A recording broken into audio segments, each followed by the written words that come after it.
இன்றே டவுன்லோட் செய்து உங்கள் ஃபேவரட் ஷோக்களை என்ஜாய் பண்ணுங்க. மா, இன்னைக்கு காலையில ஊர் பஞ்சாயத்து கூடுதாமா? அப்படிங்களா? ஊர் பெரியவங்க இதை பத்தி என்கிட்ட எதுவும் சொல்லியே. ஐயா, சொல்றேன், தப்பா எடுத்துக்காதீங்க. பக்கத்து ஊர் பிரசிடண்ட் சாமுண்டீஸ்வரியம்மா உங்க மேல பிராது சொல்லி ஊர் பஞ்சாயத்தை கூட்டியிருக்காங்களா?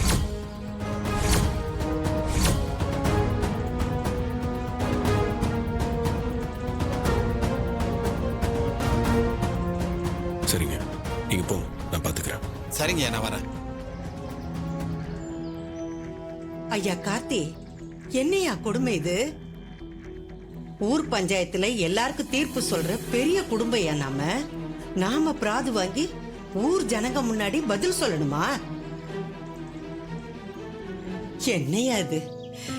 என் காலம் முடியறதுக்குள்ள இன்னும் என்னென்ன கொடுமையெல்லாம் நான் அனுபவிக்க போறேனோ தெரியலையே. கவலைப்படாதீங்க பாட்டி. அத்தை போலீஸ் ஸ்டேஷன்ல வச்சு என்ன எதிராக பண்ணணும்னு நினைச்சாங்க, அது முடியல. இப்ப நம்ம ஊருக்கு வந்து நமக்கு எதிராக பஞ்சாயத்தை கூட்டியிருக்காங்க. என்ன ஏதுன்னு கேட்கலாம். ஐயா கார்த்தி, என்னையா அது அநியாயமா இருக்கு? சாமுண்டீஸ்வருக்கு உங்க மேல அப்படி என்னையா கோவம்? நீங்க ரெண்டு பேரும் ஒன்னா சேர்ந்ததுல அவளுக்கு என்னையா உறுத்துது? ஏன் உங்க ரெண்டு பேரும் சேர விடாம பண்றா? இன்னும் என்னென்ன கொடுமை பண்ணணும்னு காத்துக்கிட்டு இருக்காளோ தெரியலையே.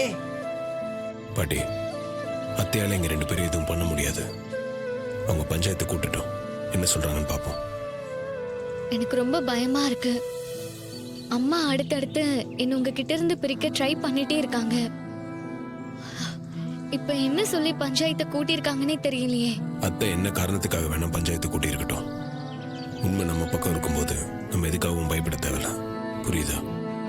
இல்ல மாமா, அம்மா ஒருவேளை என்ன உங்ககிட்ட இருந்து பிரிச்சு கூட்டிட்டு போயிட்டா என்ன பண்றது? நான் இருக்கிற வரைக்கும் அப்படிலாம் எதுவும் நடக்காது. நான் உன் கூட தான் இருப்பேன், நீ தைரியமா இரு. நான் பஞ்சாயத்துக்கு போய் என்னன்னு பார்த்துட்டு வந்துடுறேன் பாட்டி. ஜாக்கிரதையா பார்த்து.